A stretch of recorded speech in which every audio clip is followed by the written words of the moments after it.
ನಮಸ್ಕಾರ ವೀಕ್ಷಕರೇ, ಶುಭೋದಯ. ಇಂದಿನ ರಾಶಿ ಭವಿಷ್ಯ ನೇರ ಪ್ರಸಾರಕ್ಕೆ ನಿಮ್ಮೆಲ್ಲರಿಗೂ ಪ್ರೀತಿಯ ಸ್ವಾಗತ. ನಾನು ನಿಮ್ಮ ಲಾಂಛನ. ವೀಕ್ಷಕರೇ, ಶಕ್ತಿ ದೇವತೆಗೆ ದೀಪವನ್ನ ಹಚ್ಚುವುದರಿಂದ ವಿಶೇಷ ಫಲ ಸಿದ್ಧಿಸುತ್ತೆ ಎನ್ನುವಂಥದ್ದು. ಅದರಲ್ಲೂ ಪ್ರಮುಖವಾಗಿ ನಿಂಬೆ ಹಣ್ಣಿನ ದೀಪವನ್ನ ಹಚ್ಚಿದ್ರೆ ಮತ್ತಷ್ಟು ಒಳ್ಳೆಯದಾಗುತ್ತೆ. ದೋಷಗಳೆಲ್ಲವೂ ಕೂಡ ನಿವಾರಣೆಯಾಗುತ್ತೆ. ಸರ್ಪದೋಷ ಇರಬಹುದು ಅಥವಾ ಅಪಮೃತ್ಯು ದೋಷದಂತಹ ಎಲ್ಲ ರೀತಿಯ ದೋಷಗಳು ಕೂಡ ನಿವಾರಣೆಯಾಗುತ್ತೆ, ಒಳ್ಳೆಯದಾಗುತ್ತೆ ಎನ್ನುವಂತಹ ನಂಬಿಕೆ. ಈ ಬಗ್ಗೆ ಇವತ್ತಿನ ಕಾರ್ಯಕ್ರಮದಲ್ಲಿ ನಮ್ಮ ಗುರೂಜಿ ವಿಶೇಷವಾದ ಮಾಹಿತಿಯನ್ನು ತಿಳಿಸ್ತಾರೆ. ಜೊತೆಗೆ ಎಂದಿನಂತೆ ಇವತ್ತಿನ ಕಾರ್ಯಕ್ರಮದಲ್ಲಿ ಕೂಡ ದ್ವಾದಶ ರಾಶಿಗಳ ದಿನ ಭವಿಷ್ಯದ ಬಗ್ಗೆನೂ ತಿಳಿಸ್ತಾರೆ.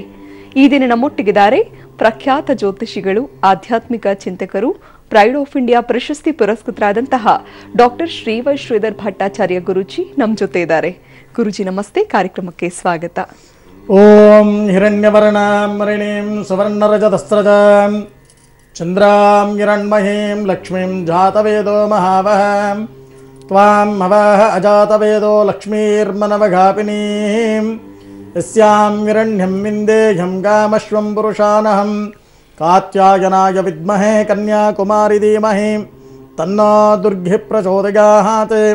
ಪಬ್ಲಿಕ್ ಟಿವಿಯ ಸಮಸ್ತ ವೀಕ್ಷಕರಿಗೆ ಗುರೂಜಿ ಮಾಡುವ ನಮಸ್ಕಾರಗಳು. ಗುರುಜಿ, ಶಕ್ತಿ ದೇವತೆಗೆ ನಿಂಬೆ ಹಣ್ಣಿನ ದೀಪವನ್ನ ಹಚ್ಚೋದೆ ಒಂದ್ ರೀತಿ ಸಾಕಷ್ಟು ಶಕ್ತಿಯನ್ನ ಹೊಂದಿರುತ್ತೆ ಅಂತ ಹೇಳ್ಬೋದಾಗುತ್ತೆ. ಸಾಕಷ್ಟು ಮಹತ್ವ ಕೂಡ ಇದೆ. ಈ ಬಗ್ಗೆ ತಮ್ಮಿಂದ ಸಾಕಷ್ಟು ಮಾಹಿತಿಯನ್ನ ಪಡ್ಕೊಳ್ಳೋದಿದೆ. ಮೊದಲಿಗೆ ಕಾರ್ಯಕ್ರಮದ ಆರಂಭದಲ್ಲಿ ಪಂಚಾಂಗ ಹೇಗಿದೆ ಅಂತ ತಿಳಿಸಿ ಗುರುಜಿ. ಈ ದಿನ ಪಂಚಾಂಗದ ಕಡೆ ನಾವು ಗಮನವನ್ನು ಕೊಟ್ಟಾಗ ವಿಳಂಬಿ ನಾಮ ಸಂವತ್ಸರ, ಉತ್ತರಾಯಣ, ಶಿಶಿರ ಋತು, ಪಾಲ್ಗುಣ ಮಾಸ, ಕೃಷ್ಣ ಪಕ್ಷ, ಷಷ್ಠಿ, ಮಂಗಳವಾರ, ಅನುರಾಧ ನಕ್ಷತ್ರ, ಸಿದ್ಧಿಯೋಗ, ಗರಜಕರಣ.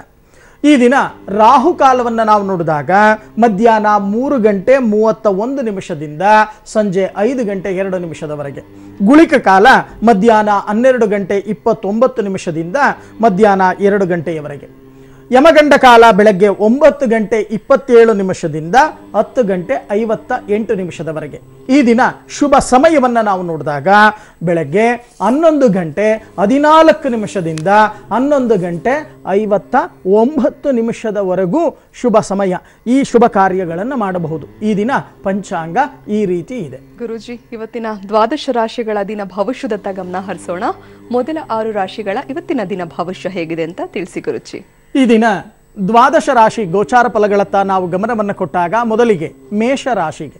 ಈ ಮೇಷರಾಶಿಯವರಿಗೆ ಈ ದಿನ ಅಧಿಕ ತಿರುಗಾಟ, ಒಂದು ಕಡೆ ಕೂತ್ಕೊಳ್ಳಲ್ಲ, ಬಹಳಷ್ಟು ಓಡಾಟ ಮಾಡ್ತಕ್ಕಂಥದ್ದು, ವ್ರತ ಧನಹಾನಿಯನ್ನು ಮಾಡ್ಕೊಂಡ್ಬಿಡ್ತೀರಾ, ಖರ್ಚು ಮಾಡ್ಕೊಂಡ್ಬಿಡ್ತೀರಾ, ಖರ್ಚಿನ ಮೇಲೆ ಹಿಡಿತವನ್ನು ಇಟ್ಕೊಳ್ತಕ್ಕಂಥ ಕೆಲಸವನ್ನು ಮಾಡಿ ಬಂಧು ಮಿತ್ರರ ಸಮಾಗಮವಾಗ್ತಕ್ಕಂಥ ಒಂದು ದಿನವಾಗುತ್ತೆ. ಗುರು ಹಿರಿಯರಲ್ಲಿ ಭಕ್ತಿ ಶ್ರದ್ಧೆ ಅಂತಕ್ಕಂಥದ್ದು ಅಧಿಕವಾಗುತ್ತೆ. ಈ ದಿನ ನೀವು ಮಾಡಬೇಕಾಗಿರ್ತಕ್ಕಂಥ ಒಂದು ಪರಿಹಾರ, ಗೋಪೂಜೆಯನ್ನು ಮಾಡಿ ಹಸು ಮತ್ತು ಕರುವಿಗೆ ಬೆಲ್ಲ ಬಾಳೆಹಣ್ಣನ್ನು ತಿನ್ನಿಸಿ ನಮಸ್ಕಾರವನ್ನು ಮಾಡ್ತಕ್ಕಂಥ ಕೆಲಸವನ್ನು ಮಾಡಿ. ಇನ್ನು ವೃಷಭ ರಾಶಿ. ಈ ವೃಷಭ ರಾಶಿಯವರಿಗೆ ಈ ದಿನ ಕಾರ್ಯವಿಘಾತ. ಯಾವುದೇ ಕೆಲಸವನ್ನು ಮಾಡಲಿಕ್ಕೆ ಹೋಗಿ ಆ ಕಾರ್ಯಗಳಲ್ಲಿ ವಿಘ್ನಗಳಿಲ್ಲ ಅಂತ ಹೇಳುವಂಗಿಲ್ಲ. ವಿಘ್ನಗಳು ಅಂತಕ್ಕಂಥದ್ದು ಕಟ್ಟಿಟ್ಟ ಬುತ್ತಿ. ಈ ದಿನ ಅನಾರೋಗ್ಯ ಪೀಡಿತರಾಗಬೇಕಾಗತ್ತೆ. ಆರೋಗ್ಯದ ಕಡೆ ಗಮನವನ್ನು ಹರಿಸಿ. ಯತ್ನ ಕಾರ್ಯಗಳಲ್ಲಿ ವಿಘ್ನ. ವಾಹನ ಖರೀದಿಯನ್ನು ಮಾಡಲಿಕ್ಕೆ ಮುಂದಾಗ್ತೀರಾ, ಆದರೆ ಸಾಯಂಕಾಲದ ಸಮಯಕ್ಕೆ ಕುಟುಂಬದಲ್ಲಿ ಸೌಖ್ಯ, ಸುಖಕರವಾದ ಒಂದು ವಾತಾವರಣ ಈ ದಿನ ನಿಮಗೆ ಲಭ್ಯವಾಗುತ್ತೆ. ಈ ದಿನ ನೀವು ಮಾಡಬೇಕಾಗಿರ್ತಕ್ಕಂಥ ಒಂದು ಪರಿಹಾರ, ಲಲಿತ ಸಹಸ್ರನಾಮ ಪಾರಾಯಣವನ್ನ ಮಾಡಿ ಕನ್ಯಾಮಣಿಗೆ ವಸ್ತ್ರದಾನವನ್ನ ಮಾಡಿ ನಮಸ್ಕಾರವನ್ನ ಮಾಡ್ತಕ್ಕಂಥ ಕೆಲಸವನ್ನ ಮಾಡಿ. ಇನ್ನು ಮಿಥುನ ರಾಶಿ. ಈ ಮಿಥುನ ರಾಶಿಯವರಿಗೆ ಈ ದಿನ ದುಷ್ಟ ಜನರಿಂದ ತೊಂದರೆಗೆ ಒಳಗಾಗಬೇಕಾಗತ್ತೆ. ಸ್ವಲ್ಪ ಜಾಗ್ರತೆಯನ್ನು ವಹಿಸಿ. ದುಷ್ಟರು ಮಾಡ್ತಕ್ಕಂಥ ಷಡ್ಯಂತರಕ್ಕೆ ಬೀಳಬೇಕಾಗುತ್ತೆ. ಉತ್ತಮ ಬುದ್ಧಿಶಕ್ತಿ ನಿಮ್ಮ ಶರೀರದಲ್ಲಿ ಉತ್ಪತ್ತಿಯಾಗತ್ತೆ. ಅದನ್ನು ಸದುಪಯೋಗವನ್ನು ಪಡಿಸ್ಕೊಳ್ಳಿ. ಅನಿರೀಕ್ಷಿತ ದ್ರವ್ಯ ಲಾಭ ನೀವು ಅಂದುಕೊಂಡೇ ಇರಲ್ಲ, ಯಾವುದೋ ಒಂದು ಮೂಲದಿಂದ ಧನ ಆಗಮನವಾಗ್ತಕ್ಕಂಥದ್ದು ಕಂಡು ಬರುತ್ತೆ. ಋಣ ಬಾಧೆಗೆ ಸಿಕ್ಕಾಕೊಳ್ತಕ್ಕಂಥ ಸಾಧ್ಯತೆಗಳು ಕೂಡ ಹೆಚ್ಚಾಗಿ ಕಂಡು ಬರುತ್ತೆ. ಈ ದಿನ ನೀವು ಮಾಡಬೇಕಾಗಿರ್ತಕ್ಕಂಥ ಒಂದು ಪರಿಹಾರ, ಓಂ ನಮೋ ಸುಬ್ರಹ್ಮಣ್ಯಾಯ ನಮಃ ಈ ಮಂತ್ರವನ್ನ 108 ಬಾರಿ ಜಪವನ್ನ ಮಾಡಿ ಸುಬ್ರಹ್ಮಣ್ಯನಿಗೆ ಕೆಂಪು ಹೂಗಳಿಂದ ಅರ್ಚನೆಯನ್ನ ಮಾಡಿ ದೀರ್ಘದಾಂಡ ನಮಸ್ಕಾರವನ್ನ ಮಾಡ್ತಕ್ಕಂಥ ಕೆಲಸವನ್ನ ಮಾಡಿ. ಇನ್ನು ಕಟಕ ರಾಶಿ. ಈ ಕಟಕ ರಾಶಿಯವರಿಗೆ ಈ ದಿನ ಪ್ರೀತಿ ಸಮಾಗಮವಾಗ್ತಕ್ಕಂಥ ಒಂದು ದಿನವಾಗತ್ತೆ. ಯಾರ್ಯಾರು ಪ್ರೇಮಿಗಳಿದ್ದೀರೋ, ಯಾರ್ಯಾರು ದಾಂಪತ್ಯವನ್ನು ಅನುಸರಿಸ್ತಾ ಇದ್ದೀರೋ ಅಂಥವರಿಗೆ ಪ್ರೀತಿ ಸಮಾಗಮವಾಗ್ತಕ್ಕಂಥದ್ದು ಕಂಡು ಬರುತ್ತೆ. ಮಂಗಳ ಕಾರ್ಯದಲ್ಲಿ ಭಾಗಿಯಾಗಲಿಕ್ಕೆ ತಯಾರಿಯನ್ನು ನಡೆಸ್ಕೊಳ್ತಕ್ಕಂಥ ಒಂದು ದಿನವಾಗತ್ತೆ. ಧನಲಾಭ. ಯಾರ್ಯಾರು ವಿದ್ಯಾಭ್ಯಾಸವನ್ನು ಮಾಡ್ತಾ ಇದ್ದೀರೋ ಅಂಥವರಿಗೆ ವಿದ್ಯಾಭ್ಯಾಸದಲ್ಲಿ ಪ್ರಗತಿ, ಆರೋಗ್ಯವೂ ಕೂಡ ವೃದ್ಧಿ ಆಗ್ತಕ್ಕಂಥ ಒಂದು ದಿನವಾಗತ್ತೆ. ಈ ದಿನ ನೀವು ಮಾಡಬೇಕಾಗಿರ್ತಕ್ಕಂಥ ಒಂದು ಪರಿಹಾರ ಶಿವ ಪಂಚಾಕ್ಷರಿಯ ಮಂತ್ರ ಓಂ ನಮಃ ಶಿವಾಯ. ಈ ಮಂತ್ರವನ್ನ 108 ಬಾರಿ ಜಪವನ್ನ ಮಾಡಿ ಉತ್ತರಾಭಿಮುಖವಾಗಿರ್ತಕ್ಕಂಥ ಶಿವನಿಗೆ ದೀರ್ಘದಾಂಡ ನಮಸ್ಕಾರವನ್ನ ಮಾಡ್ತಕ್ಕಂಥ ಕೆಲಸವನ್ನ ಮಾಡಿ. ಇನ್ನು ಸಿಂಹರಾಶಿ. ಈ ಸಿಂಹರಾಶಿಯವರಿಗೆ ಈ ದಿನ ಬಾಕಿ ವಸೂಲಿಯನ್ನ ಮಾಡಲಿಕ್ಕೆ ಬಹಳಷ್ಟು ಓಡಾಟವನ್ನ ಮಾಡ್ತಕ್ಕಂಥ ಒಂದು ದಿನವಾಗುತ್ತೆ. ಸ್ತ್ರೀ ಲಾಭ, ದ್ರವ್ಯ ಲಾಭ, ಮಾತಿನ ಚೆಕುಮುಕಿಗೆ ಹಿಳಿತಕ್ಕಂಥ ಒಂದು ದಿನವಾಗುತ್ತೆ. ಮಾತಿಗೆ ಮಾತು ಬೆಳೆಸ್ಕೊಳ್ತಕ್ಕಂಥದ್ದು, ಅದರಲ್ಲಿ ಕಲಹಗಳನ್ನ ಮಾಡ್ಕೊಳ್ತಕ್ಕಂಥ ಸಾಧ್ಯತೆಗಳು ಕೂಡ ಹೆಚ್ಚಾಗಿ ಕಂಡು ಬರುತ್ತೆ. ಸ್ವಲ್ಪ ಜಾಗ್ರತೆಯನ್ನ ವಹಿಸಿ. ಅಮೂಲ್ಯವಾದ ವಸ್ತುಗಳನ್ನು ಕೂಡ ಕಳ್ಕೊಂಡ್ಬಿಡ್ತೀರಾ. ಯಾವುದೋ ದಾಖಲಾತಿಗಳು ಕಳವಾಗ್ತಕ್ಕಂಥ ಸಾಧ್ಯತೆಗಳಿದೆ. ಈ ದಿನ ಜಾಗ್ರತೆಯಿಂದ ದಿನವನ್ನ ಕಳೀತಕ್ಕಂಥ ಕೆಲಸವನ್ನ ಮಾಡಿ. ಈ ದಿನ ನೀವು ಮಾಡಬೇಕಾಗಿರ್ತಕ್ಕಂಥ ಒಂದು ಪರಿಹಾರ ಮಹಾಲಕ್ಷ್ಮಿಯ ಹಸ್ತೋತ್ತರ ಪಠನೆಯನ್ನ ಮಾಡಿ ಅಥವಾ ಮಹಾಲಕ್ಷ್ಮಿಯ ಸ್ತೋತ್ರವನ್ನ ಪಾರಾಯಣವನ್ನ ಮಾಡಿ ಸುಮಂಗಲಿಗೆ ಅರಿಶಿನ ಕುಂಕುಮಗಳನ್ನು ಕೊಟ್ಟು ಪಾದ ಪೂಜೆಯನ್ನ ಮಾಡಿ ನಮಸ್ಕಾರವನ್ನ ಮಾಡ್ತಕ್ಕಂಥ ಕೆಲಸವನ್ನ ಮಾಡಿ. ಇನ್ನು ಕನ್ಯಾ ರಾಶಿ. ಈ ಕನ್ಯಾ ರಾಶಿಯವರಿಗೆ ಈ ದಿನ ಸುಖ ಜೀವನ ಪ್ರಾಪ್ತಿಯಾಗ್ತಕ್ಕಂಥ ಒಂದು ದಿನವಾಗುತ್ತೆ. ಕಾರ್ಯ ಬದಲಾವಣೆಯಾಗ್ತಕ್ಕಂಥ ಒಂದು ದಿನ. ಗೆಳೆಯರಿಂದ ಸ್ವಲ್ಪ ಅನರ್ಥಗಳಾಗ್ತಕ್ಕಂಥ ಒಂದು ಸಾಧ್ಯತೆ. ನಿಮ್ಮ ಫ್ರೆಂಡ್ಸ್ ಯಾರಿರ್ತಾರೋ, ಗೆಳೆಯರು ಯಾರಿರ್ತಾರೋ, ಆತ್ಮೀಯರು ಯಾರಿರ್ತಾರೋ ಅವರು ನಿಮ್ಮನ್ನ ಅಪಾರ್ಥ ಮಾಡ್ಕೊಳ್ತಕ್ಕಂಥದ್ದು, ಅನರ್ಥಗಳನ್ನು ಮಾಡ್ಕೊಳ್ತಕ್ಕಂಥ ಸಾಧ್ಯತೆಗಳು ಹೆಚ್ಚಾಗಿ ಕಂಡು ಬರುತ್ತೆ. ಯಾರ್ಯಾರು ಯಂತ್ರೋಪಕರಣಗಳ ವ್ಯಾಪಾರಗಳನ್ನು ಮಾಡ್ತಾ ಇದ್ದೀರೋ ಅಂಥವರಿಗೆ ಬಹಳಷ್ಟು ಲಾಭಗಳಾಗ್ತಕ್ಕಂಥದ್ದು ಕಂಡು ಬರುತ್ತೆ. ಯಾರ್ಯಾರು ವಿದ್ಯಾಭ್ಯಾಸವನ್ನು ಮಾಡ್ತಾ ಇದ್ದೀರೋ ಅಂಥವರಿಗೆ ವಿದ್ಯಾಭ್ಯಾಸದಲ್ಲಿ ಆಸಕ್ತಿ ಹೆಚ್ಚಾಗ್ತಕ್ಕಂಥ ಒಂದು ದಿನವಾಗುತ್ತೆ. ಈ ದಿನ ನೀವು ಮಾಡಬೇಕಾಗಿರ್ತಕ್ಕಂಥ ಒಂದು ಪರಿಹಾರ ಹನುಮ ಚಾಲೀಸ ಪಾರಾಯಣವನ್ನ ಮಾಡಿ ದಕ್ಷಿಣಾಭಿಮುಖವಾಗಿರ್ತಕ್ಕಂಥ ಆಂಜನೇಯನಿಗೆ ದೀರ್ಘದಾಂಡ ನಮಸ್ಕಾರವನ್ನ ಮಾಡ್ತಕ್ಕಂಥ ಕೆಲಸವನ್ನ ಮಾಡಿ. ಇದರಿಂದ ಬಹಳಷ್ಟು ವಿಶೇಷವಾಗಿರ್ತಕ್ಕಂಥ ಫಲ ನಿಮಗೆ ಲಭ್ಯವಾಗುತ್ತೆ. ಓಕೆ ಗುರುಜಿ, ಶಶಿಕಲಾ ಕರೆ ಮಾಡಿದ್ದಾರೆ, ಮಾತಾಡೋಣ. ಹಲೋ, ನಮಸ್ತೆ. ಹಲೋ, ನಮಸ್ಕಾರ. ಹೇಳಿಮ್ಮ, ಯಾರ ಬಗ್ಗೆ ಕೇಳಬೇಕು? ನಮ್ಮ ಬಗ್ಗೆನೇ ಕೇಳಬೇಕು ಸರ್. ಓಕೆ ಮಾ, ಮಾತಾಡಿ ಗುರುಜಿ ಹತ್ರ. ಅಮ್ಮ ನಮಸ್ಕಾರ ತಾಯಿ. ನಮಸ್ಕಾರ ಸರ್. 1 ರಿಂದ 12ರಲ್ಲಿ ಒಂದು ಸಂಖ್ಯೆ ಹೇಳಿಮ್ಮ. 9. ನಿಮ್ಮ ಮನೆ ದೇವರು ಯಾವ್ದಮ್ಮ? ನಮ್ದು ಕೊಟ್ಟೂರೇಶ್ವರ. ಮತ್ತೊಮ್ಮೆ ಹೇಳಿ. ಕೊಟ್ಟೂರೇಶ್ವರ. ಕೊಟ್ಟೂರೇಶ್ವರ. ಸರಿಮ್ಮ, ಏನ್ ಮಾಡ್ಕೊಂಡಿದ್ದೀರಾ? ನಾವು ಹೊಲದಲ್ಲಿ ಜರ್ಸಿ ಹಾಕ ಮಾಡಿದೀವಿ, ಹೈನುಗಾರಿಕೆನ. ಖಂಡಿತವಾಗಿಮ್ಮ, ನೀವು ಹೇಳಿರ್ತಕ್ಕಂಥ ಒಂದು ಸಂಖ್ಯೆ ಪ್ರಕಾರ ನಾನು ತಾಳೆಗರಿ ಪ್ರಶ್ನೆಗೆ ಹೋಗ್ತಾ ಇದ್ದೇನೆ. ನೋಡೋಣ ಏನ್ ಹೇಳುತ್ತೆ. ತಾಳೆಗರಿ ಪ್ರಶ್ನೆಯನ್ನು ನಾವು ನೋಡಿದಾಗ ತಾಳೆಗರಿ ಪ್ರಶ್ನೆಯಲ್ಲಿ ಹೇಳುತ್ತೆ, ಗುರುಜಿ ಬಹಳಷ್ಟು ಕಷ್ಟಪಟ್ಟು ಈ ಪರಿಸ್ಥಿತಿಗೆ ನಾವು ಬಂದಿದ್ದೇವೆ. ಆದರೆ ಬಹಳಷ್ಟು ಆಸೆ ಆಕಾಂಕ್ಷೆಗಳನ್ನು ಇಟ್ಕೊಂಡಿದ್ದೇವೆ. ಅಂದ್ಕೊಂಡಿದ್ದ್ಯಾವುದೂ ಸರಿಯಾಗಿ ಆಗ್ತಾ ಇಲ್ಲ. ಆಗಾಗ ವಿಘ್ನಗಳನ್ನು ಅನುಭವಿಸ್ತಾ ಇದ್ದೇವೆ. ಮನಸ್ಸಿಗೂ ಕೂಡ ಸ್ವಲ್ಪ ನೆಮ್ಮದಿ ಇಲ್ಲ. ಅಭಿವೃದ್ಧಿ ಕುಂಠಿತ ಆಗ್ತಾ ಇದೆ. ಮಾಡ್ತಕ್ಕಂಥ ಕೆಲಸ ಕಾರ್ಯಗಳಲ್ಲಿ ವಿಘ್ನಗಳು ಅಧಿಕವಾಗಿ ನಮಗೆ ಲಭ್ಯವಾಗ್ತಾ ಇದೆ. ಯಾವಾಗ ನಮಗೆ ಅಭಿವೃದ್ಧಿ ಅಂತಕ್ಕಂಥದ್ದು ದೊರೆಯುತ್ತೆ? ನಾವು ಏನಾದರೂ ದೋಷಗಳಿದ್ದರೆ ಪರಿಹಾರವನ್ನು ಮಾಡಬೇಕಾ ಅನ್ನೋ ಪ್ರಶ್ನೆಗಳನ್ನು ಹಿಡ್ಕೊಂಡು ಕರೆ ಮಾಡಿದ್ದೀರಾ. ಹೌದಾ ಅಥವಾ ಇಲ್ವಾ? ಯೋಚನೆ ಮಾಡ್ತಕ್ಕಂಥದ್ದು ಬೇಡ. ಪೆನ್ನು ಪೇಪರ್ ಇದ್ರೆ ಬರ್ಕೊಳ್ಳಿ. ಮೊದಲು ನೀವು ಮಾಡಬೇಕಾಗಿರ್ತಕ್ಕಂಥ ಕೆಲಸ ಇಷ್ಟೇ. ಮುಖ್ಯವಾಗಿ ನಿಮ್ಮ ಕುಲದೇವತೆಯ ಆರಾಧನೆ. ಇಲ್ಲಿ ದೇವಶೇಷ ಅಂತಕ್ಕಂಥದ್ದು ಒಂದು ಕಂಡು ಬರ್ತಾ ಇದೆ. ಅಂದರೆ ನಿಮ್ಮ ದೇವರಿಗೆ ಹರಕೆಯನ್ನು ಮಾಡಿ ಹರಕೆಯನ್ನು ತೀರಿಸದೇ ಇರ್ತಕ್ಕಂಥದ್ದು ಕೂಡ ಕಂಡು ಬರ್ತಾ ಇದೆ. ಅದು ಯಾವ ಹರಕೆ ಅಂತ ಹೇಳಿ ಅದನ್ನು ತೀರಿಸ್ತಕ್ಕಂಥ ಕೆಲಸವನ್ನು ಮಾಡಿ. ಜೊತೆಗೆ ಸ್ವಲ್ಪ ನಾಗದೋಷ ಅಂತಕ್ಕಂಥದ್ದು ಕಂಡು ಬರುತ್ತೆ. ನಾಗಶಾಂತಿ ಹೋಮ, ಜೊತೆಗೆ ಶ್ವೇತ ನಾಗ ಗೃಹ ಪ್ರವೇಶ, ಮೃತಿಕಾ ಗೃಹ ಪ್ರವೇಶ ಅಂದರೆ ಒಂದು ನಾಗರನ್ನ ಮಾಡಿ ಉತ್ತದಲ್ಲಿ ಹಾಕಿ ತನಿ ಎರೆದು ಮೃತಿಕಾ ಪ್ರಸಾದವನ್ನು ತಂದು ಅದನ್ನು ಪ್ರತಿನಿತ್ಯ ಹಣೆಯಲ್ಲಿ ಧರಿಸ್ಕೊಳ್ತಕ್ಕಂಥದ್ದು. ಜೊತೆಗೆ ಮನೆಯಲ್ಲಿ ನಾರಸಿಂಹ ಸುದರ್ಶನ ಚಕ್ರ ಸ್ಥಾಪನೆಯನ್ನು ಮಾಡಿ ಪ್ರತಿನಿತ್ಯ ಆರಾಧನೆಯನ್ನು ಮಾಡ್ತಕ್ಕಂಥ ಕೆಲಸವನ್ನು ಮಾಡ್ತಾ ಬನ್ನಿ. ಆಗ ಹಂತ ಹಂತವಾಗಿ ಅಭಿವೃದ್ಧಿಯತ್ತ ಬರ್ತೀರಾ. ಯೋಚನೆ ಮಾಡ್ತಕ್ಕಂಥದ್ದು ಬೇಡ. ಒಳ್ಳೇದಾಗ್ಲಿ ತಾಯಿ. ಓಕೆ ಮಾ, ಧನ್ಯವಾದ ಕರೆ ಮಾಡಿದ್ದಕ್ಕಾಗಿ. ವೀಕ್ಷಕರೇ, ಬೆಳಗಾವಿಯಿಂದ ಸಂತೋಷ್ ಕರೆ ಮಾಡಿದ್ದಾರೆ. ನಮಸ್ತೆ. ನಮಸ್ತೆ. ನಮಸ್ತೆ ಮೇಡಮ್. ಹೇಳಿ, ಯಾರ ಬಗ್ಗೆ ಕೇಳಬೇಕು? ನನ್ನ ಬಗ್ಗೆನೇ ಕೇಳಬೇಕ್ರಿ. ಓಕೆ, ಮಾತಾಡಿ ಗುರುಜಿ ಹತ್ರ. ಸಂತೋಷ್ ಅವರೇ ನಮಸ್ಕಾರ. ನಮಸ್ಕಾರ ಗುರುಜಿ. 1 ರಿಂದ 12ರಲ್ಲಿ ಒಂದು ಸಂಖ್ಯೆ ಹೇಳಿಪ್ಪ. 5 ಗುರುಜಿ. 5. ನಿಮ್ಮ ಮನೆ ದೇವರು ಯಾವುದು? ಬೀರೇಶ್ವರ. ಬೀರೇಶ್ವರ. ಹೌದು. ಸರಿ, ಏನ್ ಮಾಡ್ಕೊಂಡಿದ್ದೀರಾ? ನಾವು ಇದು ಬೇಸಾಯ ಗುರುಜಿ. ಏನು ಬೇಸಾಯ? ಬೇಸಾಯ, ವ್ಯವಸಾಯ ಮಾಡ್ಕೊಂಡಿದ್ದೀರಾ? ವ್ಯವಸಾಯ. ಖಂಡಿತವಾಗಿ ನೋಡೋಣ. ನೀವು ಹೇಳಿರ್ತಕ್ಕಂಥ ಒಂದು ಸಂಖ್ಯೆ ಪ್ರಕಾರ ನಾನು ರಾಶಿ ಪ್ರಶ್ನೆಗೆ ಹೋಗ್ತಾ ಇದ್ದೇನೆ. 1 2 3 4 5 1 2 3 4 5 6 7. ಗುರುಗಳೇ, ಬಹಳಷ್ಟು ಆಸೆ ಆಕಾಂಕ್ಷೆಗಳನ್ನು ಇಟ್ಕೊಂಡಿರ್ತೀವಿ. ಅಭಿವೃದ್ಧಿ ಕುಂಠಿತ ಆಗ್ತಾ ಇದೆ. ಮಾಡ್ತಕ್ಕಂಥ ಕೆಲಸ ಕಾರ್ಯಗಳಲ್ಲಿ ವಿಘ್ನಗಳು, ಸಕಾಲಕ್ಕೆ ಸರಿಯಾಗಿ ವ್ಯವಸ್ಥಿತವಾಗಿ ಬೆಳೆ ಬಂದರೂ ಸಹಿತ ಬೆಲೆ ಸಿಗ್ತಾ ಇಲ್ಲ. ಇನ್ನೊಂದು ಕಡೆ ವ್ಯವಸ್ಥಿತವಾಗಿ ನಮಗೇನಾಗುತ್ತೆ, ಹೆಜ್ಜೆ ಹೆಜ್ಜೆಗೂ ಕೂಡ ಶತ್ರುಗಳು ಅಂತಕ್ಕಂಥದ್ದು ಕಂಡು ಬರ್ತಾ ಇದೆ. ಏನು ಮಾಡಬೇಕು ಅಂತ ಗೊತ್ತಾಗ್ತಾ ಇಲ್ಲ. ಇದಕ್ಕೆ ಏನಾದರೂ ಪರಿಹಾರ ಇದ್ದರೆ ತಿಳಿಸಿ ಅನ್ನೋ ಪ್ರಶ್ನೆಯನ್ನು ಹಿಡ್ಕೊಂಡು ಕರೆ ಮಾಡಿದ್ದೀರಾ, ಹೌದಾ ಅಥವಾ ಇಲ್ವಾ? ಹೌದು ಹೌದು ಗುರುಜಿ. ಮೊದಲು ನೀವು ಮಾಡಬೇಕಾಗಿರ್ತಕ್ಕಂಥ ಕೆಲಸ ಮುಖ್ಯವಾಗಿ ನಿಮ್ಮ ಒಂದು ಭೂಮಿಯಲ್ಲೇ ಭೂನಾರಾಯಣ ಜಪ, ಭೂನಾರಾಯಣ ಹೋಮವನ್ನು ಶ್ರದ್ಧಾ ಭಕ್ತಿ ಏಕಾಗ್ರತೆಯಿಂದ ಆಚರಣೆಯನ್ನು ಮಾಡಿ ಅದರಲ್ಲಿ ಬರ್ತಕ್ಕಂಥ ರಕ್ಷೆಯನ್ನು ಪ್ರತಿನಿತ್ಯ ಹಣೆಯಲ್ಲಿ ಧರಿಸ್ಕೊಳ್ತಕ್ಕಂಥದ್ದು. ಜೊತೆಗೆ ಆ ಯಜ್ಞವನ್ನು ಮಾಡೋ ದಿನ ಸ್ವಲ್ಪ 4-6 ಜನಕ್ಕೆ ಅನ್ನದಾನವನ್ನು ಮಾಡ್ತಕ್ಕಂಥ ಕೆಲಸವನ್ನು ಮಾಡಿ.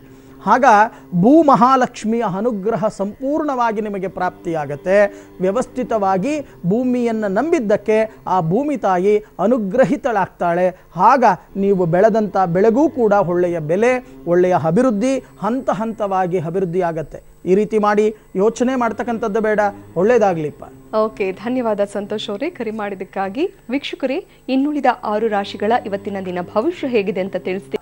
ಗುರುಜಿ, ಇನ್ನುಳಿದ 6 ರಾಶಿಗಳ ಇವತ್ತಿನ ದಿನ ಭವಿಷ್ಯ ಹೇಗಿದೆ ಅಂತ ತಿಳಿಸಿ ಗುರುಜಿ. ಇನ್ನು ತುಲಾರಾಶಿ.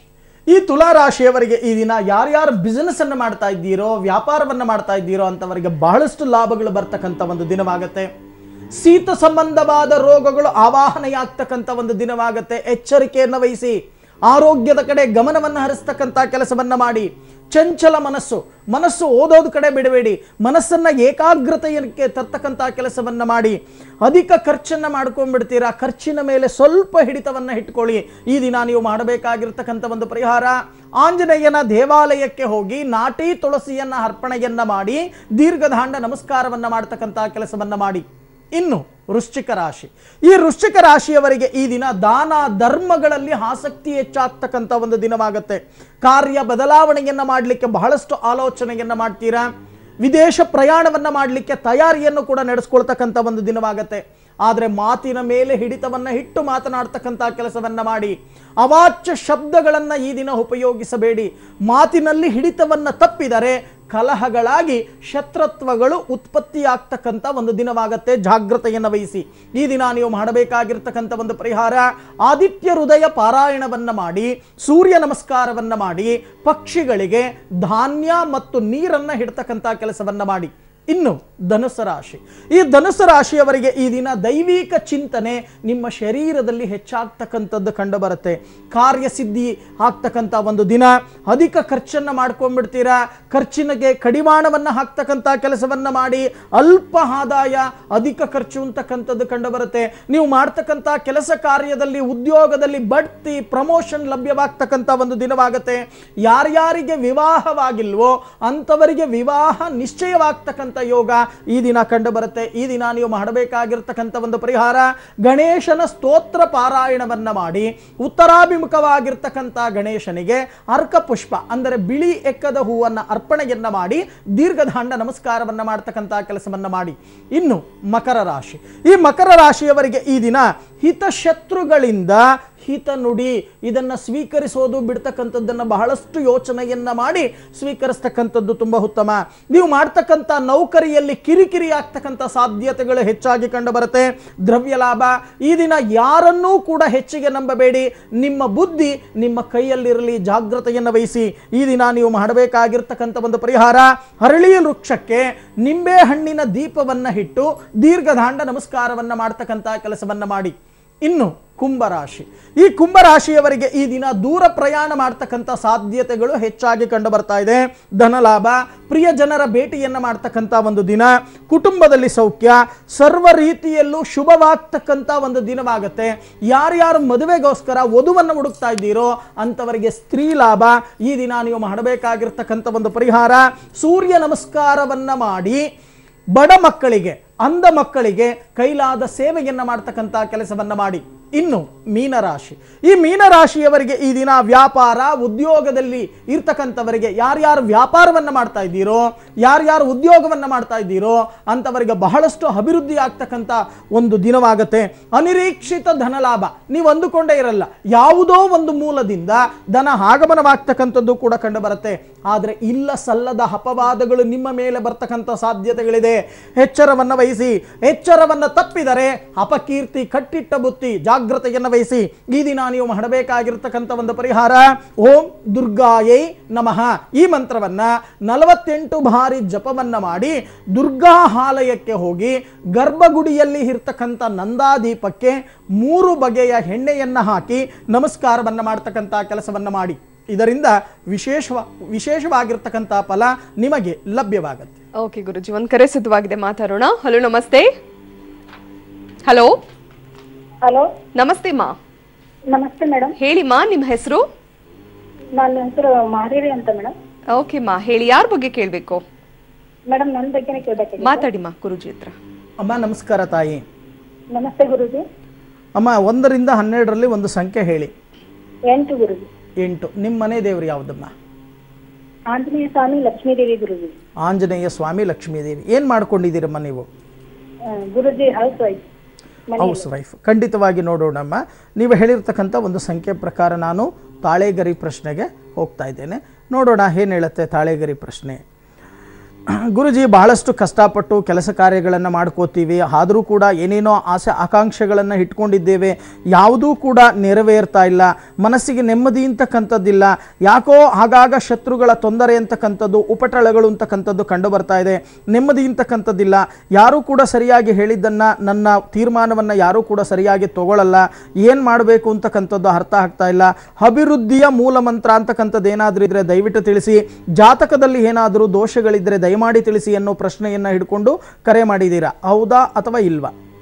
ಗುರುಜಿ ಈಗೀಗ ಸ್ವಲ್ಪ ಮೈಯಲ್ಲಿ ಹುಷಾರು ಇರ್ತಾ ಇಲ್ಲ, ಸ್ವಲ್ಪ ತೊಂದರೆ ಆಗ್ತಾ ಇದೆ. ಹಾಸ್ಪಿಟಲ್ ತೋರಿಸಿದ್ರು ಅದು ಕಡಿಮೆ ಆಗ್ತಾ ಇಲ್ಲ. ಖಂಡಿತವಾಗಿ ಅಮ್ಮ ಇಲ್ಲಿ ಹೇಳುತ್ತೆ ಶತ್ರು ಬಾಧೆ ಅಂತಕ್ಕಂಥದ್ದು. ಇಲ್ಲೇನಾಗುತ್ತೆ ಅಂತಂದ್ರೆ ಶತ್ರು ಬಾಧೆಗಳಿಂದ ಆಗಾಗ ಆರೋಗ್ಯದಲ್ಲೂ ಕೂಡ ತೊಂದರೆ ಅಂತ ನೀವು ಹೇಳ್ತಾ ಇದ್ದೀರಾ. ಶತ್ರು ಬಾಧೆಯಿಂದಾನೇ ಸಮಸ್ಯೆಗಳಾಗ್ತಕ್ಕಂಥದ್ದು ಕಂಡು ಬರ್ತಾ ಇದೆ. ಮೊದಲು ನೀವು ಮಾಡಬೇಕಾಗಿರ್ತಕ್ಕಂಥ ಕೆಲಸ, ಪೆನ್ನು ಪೇಪರ್ ಇದ್ದರೆ ಬರ್ಕೊಳ್ಳಿ. ಧನ್ವಂತರಿಯ ಮಹಾಜಪ, ವನದುರ್ಗಾ ಜಪ, ವನದುರ್ಗಾ ಹೋಮ, ಧನ್ವಂತರಿ ಹೋಮವನ್ನು ಆಚರಣೆಯನ್ನು ಮಾಡಿ ಅದರಲ್ಲಿ ಬರ್ತಕ್ಕಂಥ ರಕ್ಷೆಯನ್ನು ಪ್ರತಿನಿತ್ಯ ಹಣೆಯಲ್ಲಿ ಧರಿಸ್ಕೊಳ್ತಕ್ಕಂಥ ಕೆಲಸವನ್ನು ಮಾಡಿ. ಆಗ ಆರೋಗ್ಯದಲ್ಲಿ ಹಂತ ಹಂತವಾಗಿ ಅಭಿವೃದ್ಧಿಯತ್ತ ಬರುತ್ತೆ. ಯೋಚನೆ ಮಾಡ್ತಕ್ಕಂಥದ್ದು ಬೇಡ. ಒಳ್ಳೇದಾಗ್ಲಿ ತಾಯಿ. ಓಕೆ ಮಾ, ಧನ್ಯವಾದ ಕರೆ ಮಾಡಿದ್ದಕ್ಕಾಗಿ. ವೀಕ್ಷಕರೇ, ನಾನು ನಿಮಗೆ ಕಾರ್ಯಕ್ರಮದ ಆರಂಭದಲ್ಲಿ ತಿಳಿಸಿದೆ, ಶಕ್ತಿ ದೇವತೆಗೆ ನಿಂಬೆ ಹಣ್ಣಿನ ದೀಪವನ್ನು ಹಚ್ಚೋದ್ರಿಂದ ವಿಶೇಷ ಫಲ ಸಿದ್ಧಿಸುತ್ತೆ. ಈ ಬಗ್ಗೆ ಮತ್ತಷ್ಟು ಮಾಹಿತಿಯನ್ನು ತಿಳಿಸ್ತೀವಿ.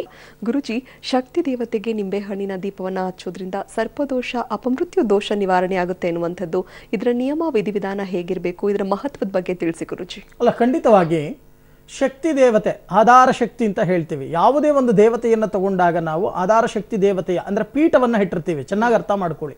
ಅಂದರೆ ವ್ಯವಸ್ಥಿತವಾಗಿ ನಿಂಬೆಹಣ್ಣಿನ ದೀಪವನ್ನು ನಾವು ಏನಕ್ಕೋಸ್ಕರ ಇಡಬೇಕು? ನಮ್ಮ ಮನೆಯಲ್ಲಿ ಯಾವುದೇ ಒಂದು ದೀಪ ಹಾರೋಗಬಾರದು. ಈಗ ತಾನೇ ನೀವು ಹೇಳಿದ್ರೆ ಅಪಮೃತ್ಯು ದೋಷ, ಆ ಅಪಮೃತ್ಯು ದೋಷ ನಿವಾರಣೆ ಆಗಬೇಕು ಅಂತ ಅಂದರೆ ಮಂಗಳವಾರ ಯಮಗಂಡ ಕಾಲದಲ್ಲಿ, ಶುಕ್ರವಾರ ರಾಹು ಕಾಲದಲ್ಲಿ ನಿಂಬೆಹಣ್ಣಿನ ದೀಪವನ್ನು, ಅದರಲ್ಲೂ ಶಕ್ತಿ ದೇವತೆ ಅಮ್ಮನವರ ದೇವಾಲಯದಲ್ಲಿ ಇಟ್ಟು ಭಕ್ತಿಯಿಂದ ಪ್ರಾರ್ಥನೆಯನ್ನು ಮಾಡಬೇಕು. ಇವತ್ತು ನೀವು ನೋಡಬಹುದು, ಎಷ್ಟೋ ಹೆಣ್ಣು ಮಕ್ಕಳು 21 ದಿನ, 48 ದಿನ, 108 ದಿನ ನಿಂಬೆಹಣ್ಣಿನ ದೀಪವನ್ನು ಇಟ್ಟು ಇಷ್ಟಕಾಮ್ಯಾರ್ಥಗಳನ್ನು ಪಡೆದಿರ್ತಕ್ಕಂಥ ಉದಾಹರಣೆಗಳು ಬಹಳಷ್ಟು ಸಾರ್ವಜನಿಕ ಕ್ಷೇತ್ರದಲ್ಲಿ ಇವತ್ತಿಗೂ ಕೂಡ ಸಿಗುತ್ತೆ. ಹಾಗಾಗಿ ಇಂಥ ಒಂದು ಶಕ್ತಿ ದೇವತೆಗೆ ಭಕ್ತಿಯಿಂದ ನಮನವನ್ನು ನಾವು ಸಲ್ಲಿಸ್ತಕ್ಕಂಥ ಒಂದು ಕೆಲಸವನ್ನು ನಾವು ಮಾಡಿದಾಗ ನಿಂಬೆಹಣ್ಣಿನ ದೀಪವನ್ನು ಮಂಗಳವಾರ ಯಮಗಂಡ ಕಾಲದಲ್ಲಿ, ಶುಕ್ರವಾರ ರಾಹು ಕಾಲದಲ್ಲಿ ಇಟ್ಟು ಭಕ್ತಿಯಿಂದ ಪ್ರಾರ್ಥನೆಯನ್ನ ಮಾಡಿ, ಹೇ ಭಗವತಿ, ಹೇ ಶಕ್ತಿ ದೇವತೆ, ನಮ್ಮ ಮನೆಯಲ್ಲಿ ಇರ್ತಕ್ಕಂಥ ಅಪಮೃತ್ಯು ದೋಷವನ್ನು ನಿವಾರಣೆಯನ್ನ ಮಾಡುವಂತ ಪ್ರಾರ್ಥನೆಯನ್ನ ಮಾಡಿದಾಗ ಖಂಡಿತವಾಗಿ ಅಮ್ಮನವರ ಅನುಗ್ರಹ ಅಂತಕ್ಕಂಥದ್ದು ಪ್ರಾಪ್ತಿಯಾಗತ್ತೆ. ಆಗ ಮನೆಯಲ್ಲಿ ಇರ್ತಕ್ಕಂಥ ದರಿದ್ರತೆಗಳು ದೂರವಾಗತ್ತೆ, ಸರ್ಪದೋಷ ನಿವಾರಣೆಯಾಗತ್ತೆ, ಅಪಮೃತ್ಯು ದೋಷ ನಿವಾರಣೆಯಾಗತ್ತೆ. ನಿಮಗೆಲ್ಲರಿಗೂ ಕೂಡ ಆ ಅಮ್ಮನವರ ಅನುಗ್ರಹ ಪ್ರಾಪ್ತಿಯಾಗಲಿ ಅಂತ ಹೇಳಿ ನಾನು ಕೂಡ ಆ ಜಗನ್ಮಾತೆಯನ್ನ ಪ್ರಾರ್ಥನೆಯನ್ನ ಮಾಡ್ತೇನೆ. ಓಕೆ ಗುರುಜಿ, ಇವತ್ತಿನ ಕಾರ್ಯಕ್ರಮದಲ್ಲಿ ಸಾಕಷ್ಟು ವಿಶೇಷ ಮಾಹಿತಿಯನ್ನು ತಿಳಿಸಿದ್ರಿ, ಧನ್ಯವಾದ. ಸರ್ವೇ ಜನ ಸುಖಿನೋ ಭವಂತು, ಸಮಸ್ತ ಸನ್ಮಂಗಳಾನಿ ಭವಂತು. ವೀಕ್ಷಕರೇ, ಇದು ಈ ಹೊತ್ತಿನ ವಿಶೇಷ ರಾಶಿ ಭವಿಷ್ಯ ನೇರ ಪ್ರಸಾರ ಕಾರ್ಯಕ್ರಮ.